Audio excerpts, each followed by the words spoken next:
ẹ wá fẹ́ni ẹlẹ́ni ní nǹkan gbogbo ìgbà tó bo rẹ̀ dùn mọ́ tán ẹ wá dé ẹ wá lẹ́yìn òfun mọ́ ẹ wá dé ẹ wá ní èwo ló lóun fẹ́ gbà náà lẹ̀ olúwa mi ní èwo lẹ́yìn fún èwo lẹ́yìn dáṣì ẹ̀ nínú rẹ̀ which one did you give to her ìní mo wá fi ń ṣe ọ̀rọ̀ ìṣítí ẹni tó fún yàn ní property tó dẹ̀ sáyìn ẹ̀ pé òun fún ẹ ní property tẹ́ni yẹn bá tún lè lọ contest ẹ̀ níwájú adájọ́ how much more tí ó bá tiẹ̀ sí dọ́kúmẹ́ǹtì rárá gan if somebody can go and contest a document that is signed by him a lawyer is involved tó dẹ̀ fínúfíndọ̀ willingly fún yàn tórúkọ ẹni yẹn dẹ̀ wà lórí ẹ̀ tán bá lè lọ contest ẹ̀ nílé ẹjọ́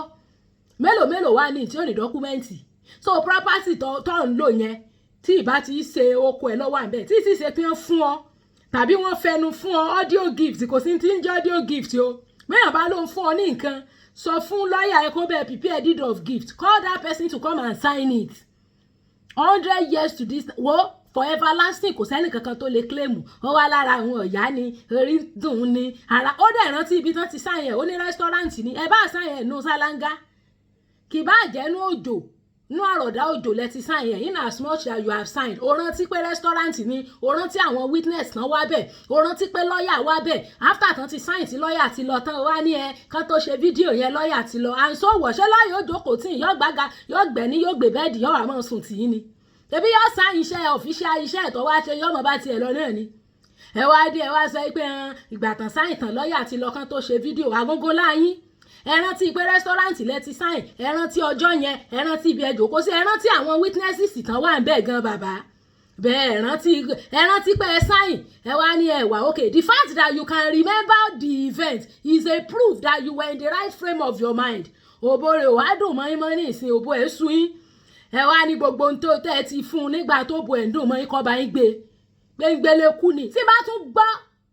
tẹ́ bá tún wò bẹ́ẹ̀ appeal gan padà lùsì ni because appeal is more judicial than high court nítorí bá ti ṣe ní high court iná l'appeal yóò tún wò wọ́n á review ẹ̀ kò síbi tó ti ń sọ anybody whose name appear on the document is the owner of the document lábẹ́ òfin next time tẹ́ bá fẹ́ ṣe nǹkan ẹ mọ̀ ṣe rightly so gbogbo ẹ̀yin tẹ̀dẹ̀ sọ pé obìnrin yẹn lo ète kò sété kankan bàbá yẹn gan ló fẹ́ lo ète bàbá yẹn gan ló fẹ́ yan ọmọbìnrin yẹn jẹ. Thank God pé she is wise even though she is not educated bẹ́ẹ̀ orí ẹ̀ pé so ìwọ tó ń gbọ́ mi bẹ́ẹ̀ nìkan bá lóun pọ̀ nìkan kódà kó mọ́ ju báírò báyìí lọ báírò a pen kò sí tí ò lè ṣẹlẹ̀ o kò sí tí ò lè ṣẹlẹ̀ èmi níyàn tó súnmọ́ mi tó dà síbi iṣan ọrùn mi báyìí tó lọ ta nǹkan rẹ̀ tó fi papọ̀ mọ́ tẹnìkan tó jẹ́ pé ẹni yẹn padà deny ìdárọ̀ yà rí kíní gbà torí pé kò sí record kò sí dọ́kúmẹ́ǹtì ibi tán kọ́ sí wípé àṣọ time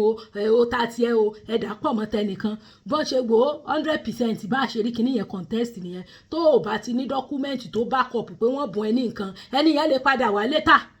wọn ò dẹ̀ kí n discuss love àbí emotion ní court they face fact tó fídíò yẹn ń bẹ lórí péjì mi tí n bá crop ẹ̀ mọ́ṣẹ́ yìí ó ṣeé ṣe kí algorithm má jẹ́ kó fly